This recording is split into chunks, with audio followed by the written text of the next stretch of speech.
ಚಿಟ್ಟು ಹಳ್ಳಿಯ ಯಾವ ಮನೆಗೆ ಹೋಗಿದರೂ ಎಲ್ಲರನ್ನೂ ನಗಿಸುತ್ತಿದ್ದ ನಾಯಿ. ಬಂಡೆಯ ಮೇಲೆ ನಿಂತು ನೃತ್ಯ ಮಾಡುವಂತೆ ಕುಣಿದು ಕುಪ್ಪಳಿಸುತ್ತಿದ್ದ. ಬೈಸಿಕಲ್ ಸವಾರಿ ಮಾಡುವವರ ಮುಂದೆ ಓಡುತ್ತಾ ಹಾರ್ನ್ ಬದಲಿಗೆ ಭೌ ಭೌ ಎಂದು ಕೂಗುತ್ತಿದ್ದ. ಹಿರಿಯರು ಅದನ್ನು ತಿರಸ್ಕರಿಸಿ ಈ ನಾಯಿಗೆ ಏನಾದ್ರೂ ಬುದ್ಧಿ ಕಲಿಸಿರಿ ಎನ್ನುತ್ತಿದ್ದರು. ಒಂದು ದಿನ ಶಾಲಾ ಬಸ್ಸು ಸೇತುವೆ ತಪ್ಪಾಗಿ ನದಿಗೆ ಉರುಳಿತು.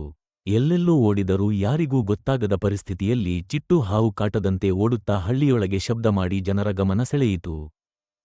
ಅದರ ಹಾವು ಹಗ್ಗದ ಓಟ ನೋಡಿ ಹಿಂಬಾಲಿಸಿದ ಜನರು ಸೇತುವೆ ಬಳಿ ಬಸ್ಸು ಬಿದ್ದಿರುವ ದೃಶ್ಯ ನೋಡಿ ಬೆಚ್ಚಿಬಿದ್ದರು.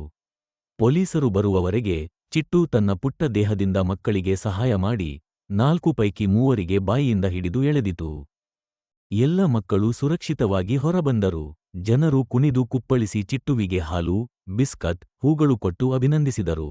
ಅದರ ಮುಂದಿನ ಹುಟ್ಟುಹಬ್ಬ ಶಾಲೆಯ ಮಕ್ಕಳೊಂದಿಗೆ ಹಳ್ಳಿ ಶಾಲೆಯ ಸುತ್ತಲೇ ಆಚರಿಸಲಾಯಿತು. ಕೇಕ್, ಬಲೂನ್ ಮತ್ತು ಚಿಟ್ಟು ಹೀರೋ ಅನ್ನೋ ಘೋಷಣೆಗಳು. ಸಂದೇಶ, ನಗು, ಧೈರ್ಯ ಮತ್ತು ಮಮತೆ ಇವನ್ನೆಲ್ಲ ಜೀವಿಗಳ ರೂಪಗಳಲ್ಲಿ ಕಂಡುಹಿಡಿಯುವುದು ಕಲೆಯೇ.